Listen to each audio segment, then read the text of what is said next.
Hello guys, welcome to my YouTube channel RST classes. तो आज हम आपके लिए लेके आए हैं रसखान जी का जीवन परिचय। तो ये यूपी बोर्ड की दृष्टि से बहुत ही ज़्यादा इम्पोर्टेंट है।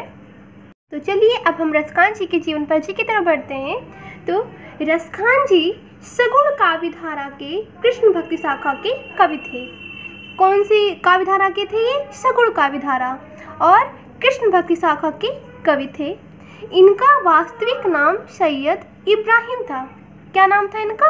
सैयद इब्राहिम था। ठीक है। अब इनका जन्म कहाँ हुआ था और किस ईस्वी में हुआ था? तो इनका जन्म 1533 ईस्वी को दिल्ली में हुआ था। कहाँ पर हुआ था? दिल्ली में। कब हुआ था? 1533 ईस्वी में। तो आगे इनके बारे में क्या कहा गया है? ये दिल्ली के पठान सरदार कहे जाते थे। क्या कहे जाते थे? पठान सरदार। ठीक है। कुछ विद्वानों का मानना था कि इनका जन्म उत्तर प्रदेश के हरदोई जिले के पिहानी में एक मुस्लिम पठान परिवार में हुआ था।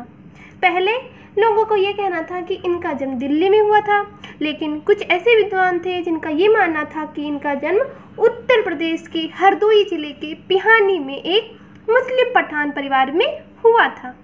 इस प्रकार से हम कह सकते हैं कि रसखान जी के जन्म स्थान के विषय में बहुत ही मतभेद है। ठीक है।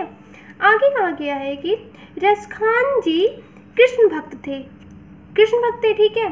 इन्होंने अपना सारा जीवन गोकुल की गलियों में भजन कीर्तन में गुजार दिया। कहाँ पर गुजार दिया? गोकुल की गलियों में, वो भी भजन कीर्तन करते हुए। ठीक है। इनके कृष्ण भक्ति से प्रभावित होकर गोस्वामी विट्ठलनाथ जी ने इन्हें अपना शिष्य बना लिया। तो इनके गुरु का क्या नाम था? विट्ठलनाथ। तो एक बार हम रसखान जी का जीवन परिचय समझते हुए चलते हैं और दोबारा हम एक बार रिवीजन कर लेंगे। ठीक है। अब आगे कहा गया है कि वैष्णव धर्म में इन्होंने क्या दीक्षा प्रदान की और दीक्षा लेने के बाद इनका जो लौकिक प्रेम था वो अलौकिक प्रेम में बदल गया। ठीक है। जब इन्होंने दीक्षा प्रदान कर ली उसके बाद इनका जो लौकिक प्रेम था वो अलौकिक प्रेम में बदल गया। इनका अधिकांश जीवन ब्रजभूमि पर व्यतीत हुआ। कहाँ पर व्यतीत हुआ? ब्रजभूमि में। तो आगे इनके बारे में कहा गया है कि 1614 ईस्वी इनके अंतिम काव्य कृति प्रेम वाटिका का उल्लेख मिलता है। तो इनकी अंतिम काव्य कृति क्या थी? प्रेम वाटिका, जिसका उल्लेख कब मिलता है? 1614 ईस्वी में। और इसी के बाद कुछ वर्ष बाद लगभग 1628 ईस्वी में इनकी मृत्यु वृंदावन में हो गई। कहाँ पर हुई? वृंदावन में। और कब? 1628 ईस्वी में। तो आगे अगर हम इनकी रचनाओं के बारे में बात करें तो इनकी जो प्रसिद्ध रचनाएं थी वो थी सुजान रसखान और प्रेम वाटिका। तो आशा करती हूँ मेरी वीडियो आपको ज़रूर अच्छी लगेगी। तो अगर आपको मेरी वीडियो अच्छी लगे तो प्लीज़ वीडियो को लाइक कर देना और चैनल को सब्सक्राइब कर देना और कमेंट भी कर देना। तो एक बार हम दोबारा रसखान जी का जीवन परिचय देख ले रहे हैं जिससे आपको याद हो जाए इनके बारे में।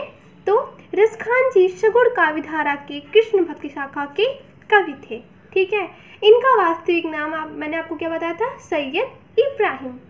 इनका जन्म 1533 ईस्वी को दिल्ली में हुआ था और ये दिल्ली के पठान सरदार कहे जाते थे। लेकिन कुछ विद्वानों का ये मानना था कि इनका जन्म उत्तर प्रदेश के हरदोई जिले के पिहानी में एक मुस्लिम पठान परिवार में हुआ था। तो आगे मैंने आपको बताया था कि रसखान जी कृष्ण भक्त थे और इन्होंने अपना सारा जीवन गोकुल की गलियों में भजन कीर्तन में व्यतीत कर दिया था या गुजार दिया था। इनके कृष्ण भक्ति से प्रभावित होकर के गोस्वामी विट्ठलनाथ जी ने इन्हें अपना शिष्य बना लिया। ठीक है। इनके गुरु का क्या नाम था? विट्ठलनाथ। तो वैष्णव धर्म में इन्होंने दीक्षा प्रदान की और दीक्षा लेने के बाद इनका जो लौकिक प्रेम था वो अलौकिक प्रेम में बदल गया।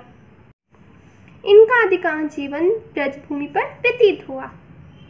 आगे मैंने आपको बताया था कि 1614 ईस्वी इनके का अंतिम काव्य कृति प्रेम वाटिका का उल्लेख मिलता है और इसी के बाद 1628 ईस्वी में इनकी मृत्यु वृंदावन में हो गई। और इनकी जो प्रसिद्ध रचनाएं थी वो थी सुजान रसखान और प्रेम वाटिका।